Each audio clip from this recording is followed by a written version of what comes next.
What is up, everybody? VitalSyntax here. And this is going to be an unboxing and first look at the Corsair Vengeance 1500 gaming headset. Picked this up from Newegg for a little under $100, and I thought I would do an unboxing and show you what this thing is all about.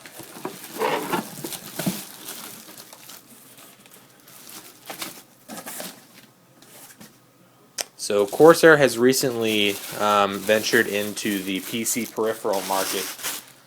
You've probably seen that they've been making power supplies, memory, things like that, even CPU coolers for a while, but now they've recently ventured into the keyboard, mouse, and gaming headset peripherals. So this is their brand new flagship headset. This is the Vengeance 1500. They've also released the 1100 and the 1300. And basically the difference is the 1500 has a USB sound card, and that allows you to use virtual 7.1 or 5.1 surround sound, while the 1300 actually just uses the classic 3.5 millimeter jack that you could use with a dedicated sound card. Other than that, these two headsets aren't too much different, other than a couple of design things like the silver, I guess it's not silver, it's some type of aluminum on the side here design, and the 1100 are the around the ear headset. So just to look at the box, you can see on the front there, and then on the side there's a bunch of information about the headset. Things like its frequency response, which is 20 Hz to 20,000 Hz, which is pretty typical for a headset for gaming. If you want to get something higher than that, you're going to have to go with a higher end headset, something from Sennheiser, or I believe the Astro A40s. They are a 30 ohm impedance headset, which is also pretty standard, and they have a unidirectional noise canceling microphone. Alright, so there's a couple pieces of paper back here. Looks like your warranty booklet here. These come with a 1-year warranty, and some other papers. Let's go ahead and look at the headset itself. So very easy to take out of its packaging here. Very long cable. And I'll just put this over to the side. And here's the headset itself. So let's start out on the left side here. I guess this is the right side. You can see the Corsair logo right there engraved. It looks very nice. There's the aluminum siding right here. I'm actually not 100% if this is true metal or if it's actually just plastic made to look like metal, but either way it looks very good. And if it is plastic, they did a very good job of giving it a metallic look. The ear cups are rotational, you can see, but the strange thing is when you have them on your head, they don't rotate this way. They only rotate that way, which would make the ear cups facing away from your chest, which you would think most DJs or somebody that wants to swivel their ear cups would want to swivel them towards their chest. So I don't know why they decided to go with that direction, but you can swivel these. Maybe not for comfort, but maybe for storage purposes, even though I guess this headset really isn't that storageable. It's not that small and compact. So also looking at these ear cups, they are covered in microfiber. It's a very, very nice material. Definitely will feel good on your ear. And they do actually have memory foam padding in here.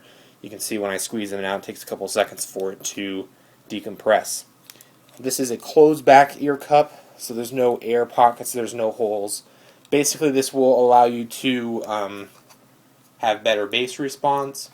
It will make it so people in the room that are next to you won't be able to hear what you're listening to, and it'll also kind of help block out outside noises. Let's look over at the other ear cup. You've got the drop-down microphone. It does not mute when you bring it up, which I've seen a lot of headsets doing lately, which is a nice feature, but this one just swivels up but does not mute.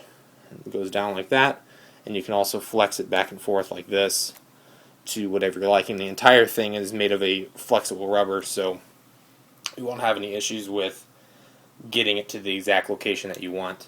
So let's look at the cable here. It's a very, very long braided cable. It's kind of twisted right now, but so basically the advantage of using a braided cable is that it's going to allow you to be a little bit less careful with it, because they can take a little more stress. They also are better at not catching onto corners. If you have a rubber thing, then it can kind of catch onto something that's kind of sticky, where something that's actually a braided fabric just gives it a nicer feel. So this cable is very, very long. Let me just take off this little tie here. I believe they said it was 2 meters, so 6 feet long. It's a little tangled, but actually it's very tangled. So you can see it starts there. Because it starts there. And there's all this, all this, all this, all this, all this, all this, all this, and then you get to the end, which is a USB port. So basically, the advantage of using this headset is if you don't have a dedicated sound card, and keep in mind this is only a PC headset, since it doesn't have anything other than a USB, you can't plug it into an Xbox 360 or a PlayStation 3 or an iPhone or any other type of MP3 player.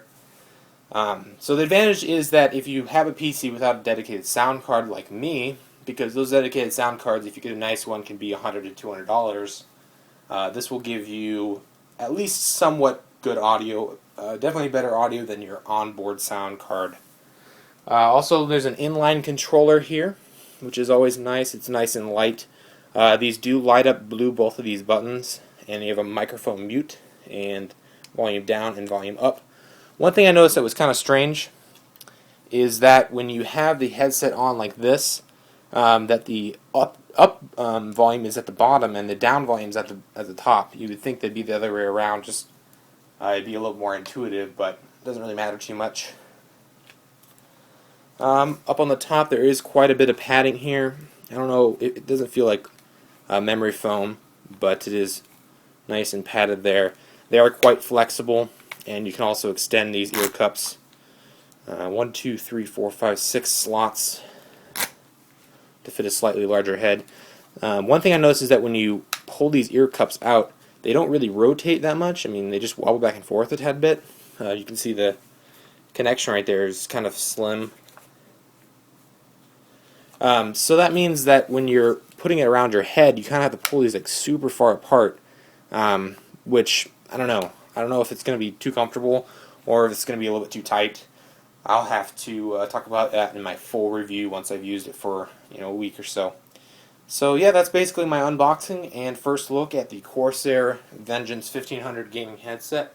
If you guys enjoyed, remember to leave a rating, and I will see you guys in the next video. Bye.